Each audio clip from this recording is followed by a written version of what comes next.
Hello and welcome to this discussing episode of the Beyond Shakespeare podcast. I'm your host, Robert Crichton, General Overseer of the podcast, which specialises in creating full-cast audio adaptations of drama from before 1642, as well as providing background and other production resources. You can support our work and get a say in what we produce by becoming a patron today. Go to www.patreon.com/Beyond Shakespeare. Anyway, today it's time for some discussion about Volpone by Ben Jonson. Volpone or the Fox. What does the fox say? Quite a lot. There's an upcoming production coming up in Bath, produced by Fresh Life Theatre Company and directed by Charlie Day. So I'm Charlie Day. I'm an actor-director and I'm the artistic director of Fresh Life Theatre. And Charlie gave up a bit of his time to talk about the production, the play, and their plans. Now, Volpone does get about a bit, so if you've produced or been involved in a staging of Volpone in the past, or perhaps even in the future, or any other early modern play that fits our remit, don't hesitate to get in touch. We love to help archive the practical side of producing plays, getting out online production histories. You can email me at admin@beyondshakespeare.org and say hello. So, Volpone. Just a little background for those who don't know the play.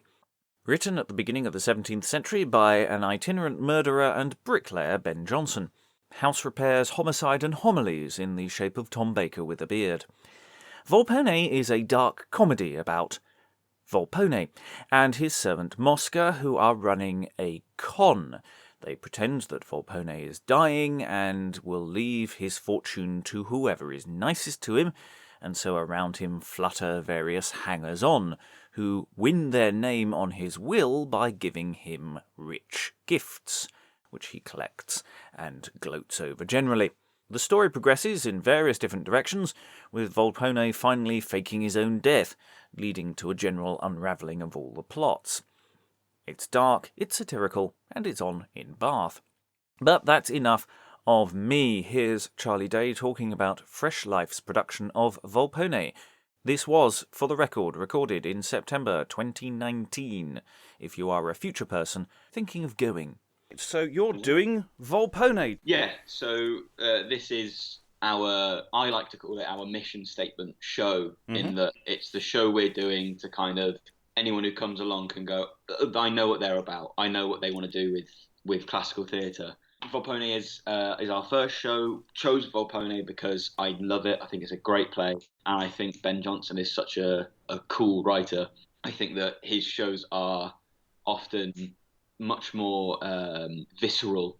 Jonson has an ability for just visceral and action-based work, which I think is amazing, in that, you know, they'll talk about doing something and then they'll just do it in the next scene rather than talk about doing stuff for a whole play.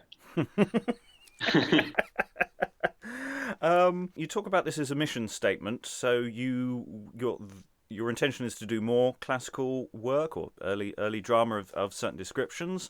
But yeah, as a company, we look to sort of break down some of the stigmas that have been built up by contemporary audiences against classical work, probably because they're either taught it wrong at school or they've seen some pretty crap tights and ruffles productions. Yeah, I did see "Gone are the tights and the ruffles" in your mission, in your blurb.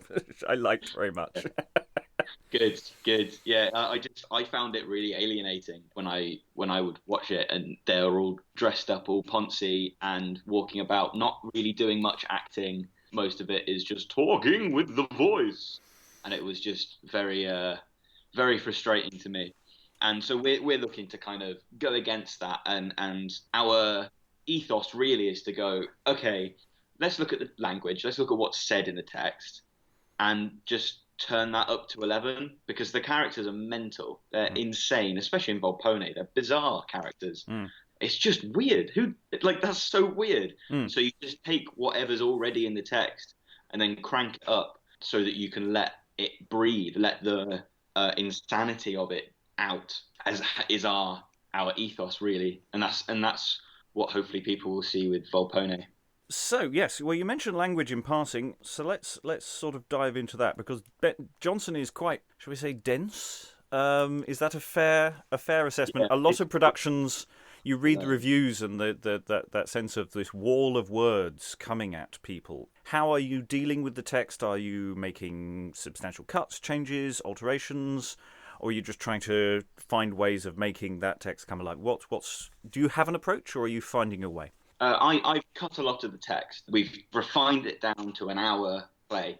I've also is quite clear that you can see in a lot of classical theatre and classical plays. There's a lot of superfluous information and just quite convoluted scenes that don't serve the main narrative. And so that was the first step, was to go, okay, what doesn't work, what don't we need, and find one story and then kind of extrapolate off of that. Okay, what feeds into this, and what might not necessarily further the story, but what adds more intrigue to the characters within that story, and therefore informs it and creates a world, Mm. rather than the sort of I like the phrase wall of words, the sort of scenes where you have about three scenes where one person tells someone else something, and then they tell someone else something, and then they finally tell the person who you're waiting to find out, and it just feels like we don't need all of that. We can just have this bit and then make it work. Mm. Like, just chop and change bits and bobs in the lead up to the scene to make it work, so that the whole show, it has some momentum to it and keeps moving.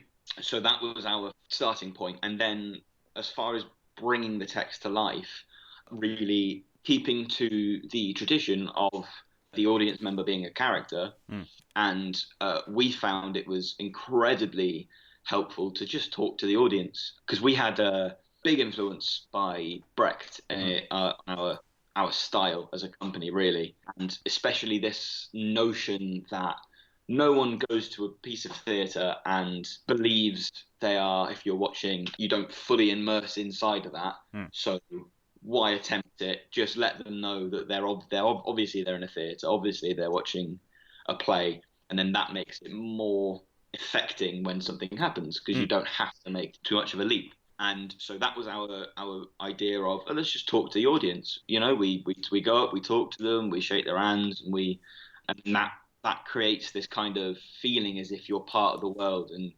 also quite a nice feeling of the audience feel almost complicit in all of Volpone's wrongdoings. Mm. Yes, it's because you're talking about trying to pare things down, because it's quite a strangely structured play. You have these sort of set pieces turning around of him scamming people in the first sort of quarter third, and then it moves into a different direction, and then it moves in another direction later on as he sort of destroys himself, and the sense that the structure of the plot is quite bitty, and so trying to tie that all together in terms of because there's sort of subplots that sort of feed off the main narrative.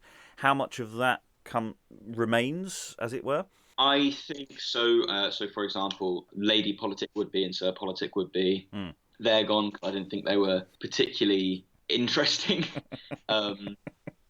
in comparison to the other characters that are in there. Also, really, all of the cannon birds except for Corvino are gone, so he's only scamming one person. Mm. Because it's worth mentioning, we're doing the show with four actors, Right.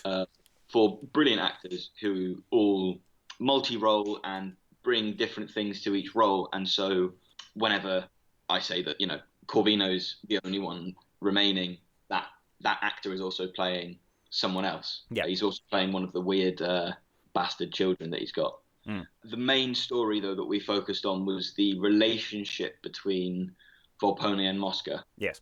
Because that was to me the intrigue of someone who is his servant but seems to be in charge at the same time and almost tells Volpone what to do, which I found intriguing. And the other story then off of that we focus on is Celia and Corvino and their relationship, and then that all comes to a head later on in the play. Yeah.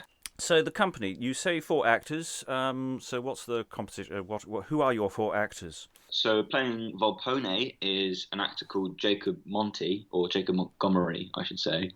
And playing Mosca is a guy called James Rayner Adams, and they have a fantastic relationship on stage. It looks really nice, and you can really see they've really found this problematic but almost brotherly relationship between the two mains. Mm-hmm. And then we've got an actor called Megan Russell. She is playing Celia, and she's also playing the hermaphrodite, which is very fun because she's got a nice 10-inch dildo that she's wearing, which is very, very fun. We've got also Ben Kershaw, who is playing Corvino, and he's also playing the eunuch.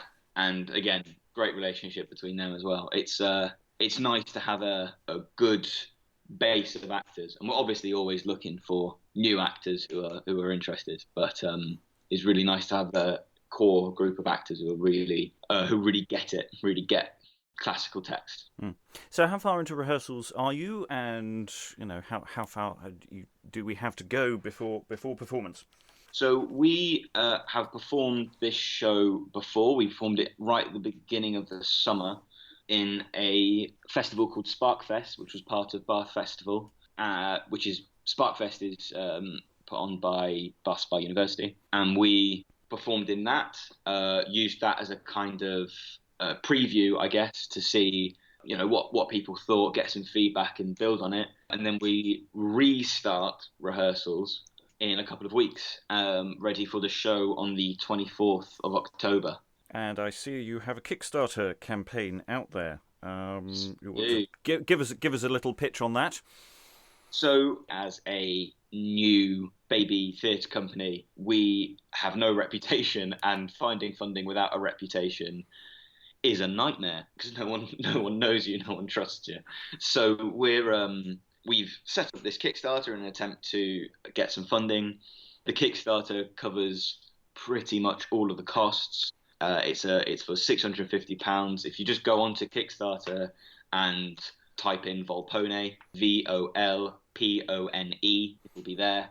There's a little trailer on there, and it just helps so much. And Kickstarter also have a thing where if you don't reach 100% of funding, then you don't get any of it. So please help us out. We do actually have an offer on where if you donate £10 or more, we'll write and sing you a song, specially for you. So please help us out. Excellent. Well, I'll include that in the show notes so that anyone who is listening to this can hunt that out. You mentioned music. Is there much music in your production? Oh yeah. Mm. Oh, plenty of it. I'm a big Quentin Tarantino fan, and so there's a lot of music to to really add to that sort of atmosphere. Songs that are like the songs in his films, Yeah, plenty of music for our random dance shows and things that go on in the play. Talking more generally about the play itself, is there a scene or a section that really stands out for you as the the real heart of the play, or a section that you absolutely love? The section I think I love the most is where he dresses up as Scoto and pretends to sell oils to cure things in an attempt to woo Celia. I think it's so funny as a scene, but it was definitely one of the more, to use your phrase again, wall of text kind of scenes that we've taken the words that are in the text and we've created our own a cappella rap song you perform that uses a lot of the stuff in the text and then finds the most convoluted rhyme we possibly can for each line. And it's good fun, gets the audience going, chucking random detritus all over the audience. It's a really good scene. I think it's fun, but then I like it the most because it gets the audience involved in wooing Celia, and makes them feel like they've helped Volpone in wooing the girl that he wants to get with, and then it all turns sour later on in the play. And I love it for the effect that comes from that people feel implicit in it, in the act that happens later on in the play. So it's a nice kind of bittersweet scene in hindsight, because when it's happening, it's so fun. Right. So you've got a performance coming up in October. Do you have, assuming that the fundraising is a success and the show is a success, do you have further plans either for this production but also for what you would like to do next? Yeah, we do have plans with this. We like to take this to festivals in the summer. I would like also to do some more Jonson. Maybe The Alchemist, I think, was the top of my list to have a look at, and yeah, to really keep working on that, and we do some workshop in schools as well to really further this. Breaking the stigma against classical theatre by going into schools and saying, hey, here's a way of looking at it, and it's fun. Follow the link to our Kickstarter, and it would help us out so much. Feel free to head to the website as well. Have a look at more of what we do. If you'd like to get involved, feel free to email, because we're always looking for actors who are interested in doing bold, exciting new classical theatre. We are performing on the 24th of October in Bath in a theatre called Birdle's Yard at 6 and 8:30 p.m. Yes, and for those listening in the future, that's 2019.